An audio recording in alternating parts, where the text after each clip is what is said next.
It's just like I think the first film and the second one in the franchise does a really good job of being like, this is the biology of these aliens, this is how they work, and I feel like it does stick to those rules a lot better than they did in a lot of the later films. I agree. But yeah, so we have now a bunch of sequences that I thought were really clever, specifically one where the characters need to walk through a room filled with facehuggers, which is something that we've never really seen before in an alien movie, and they need to do so while trying to move as slowly as possible and avoid raising their body temperature. And I thought that whole sequence was really white-knuckling the first time I watched it. Again, it's one of those movies where a second watch really kind of like highlights all the problems with it, and all the great moments kind of like lose their effect. But I still think that's a cool sequence, and it kind of like shows where Fede Álvarez's mind was at. He's making the next one, so I'm pretty sure we're gonna love that one, because with a stronger script and his creativity in creating these moments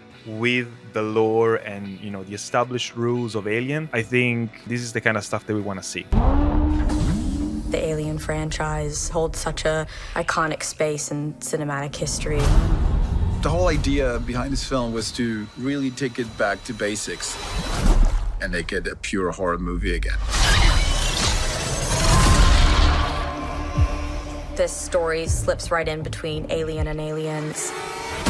Rain and her brother Andy are the hardest story. Are we leaving? Denied. Again.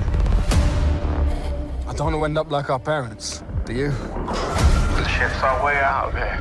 Welcome to the Romulus space station.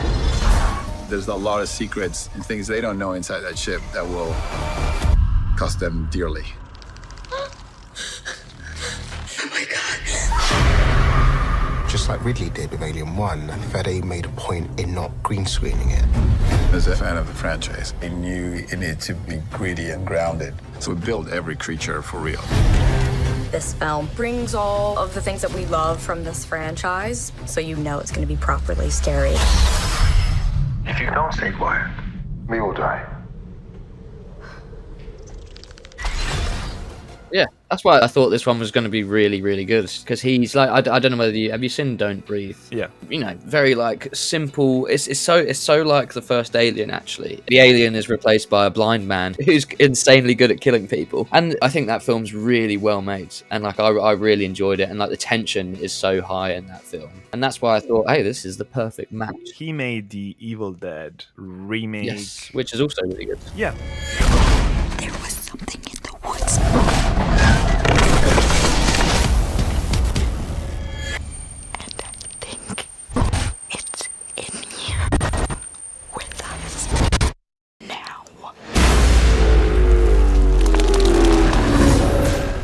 Again, he's a good director. The problems that we found in the story were more script-based, I guess, because there's a bunch of stuff that just doesn't really work when you look at it for more than 1 second, and especially the references. You know, we mentioned Ian Holmes' character, but that's just one of many moments where you're like, oh, again, they're referencing this again. It's a problem that permeates this movie because they feel enslaved to the franchise, which is, I guess, you know, Fede Álvarez's way to, you know, show respect for what came before.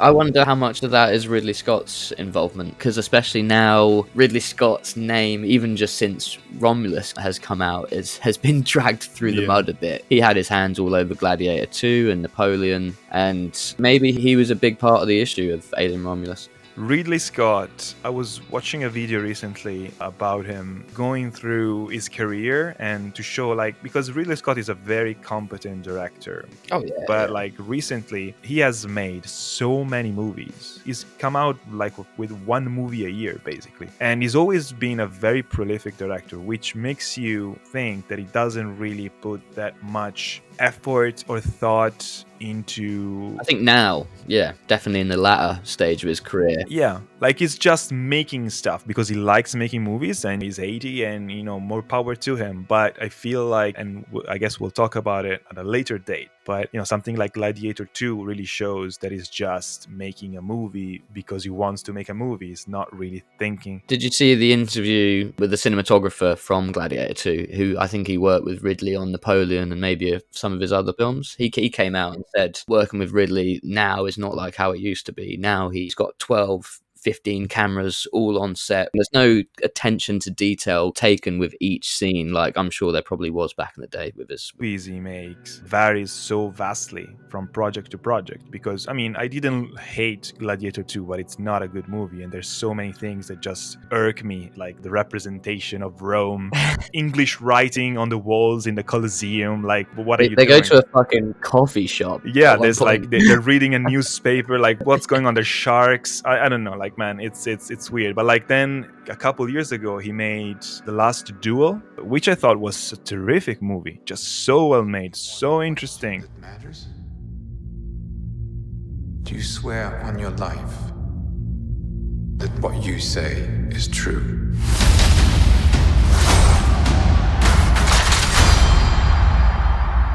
My father told me my life would be blessed with good fortune.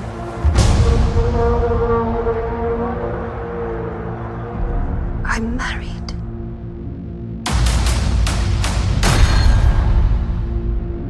I was a good wife.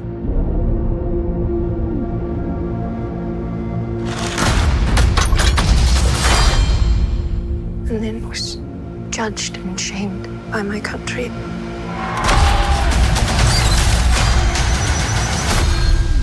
I say before all of you, I spoke the truth.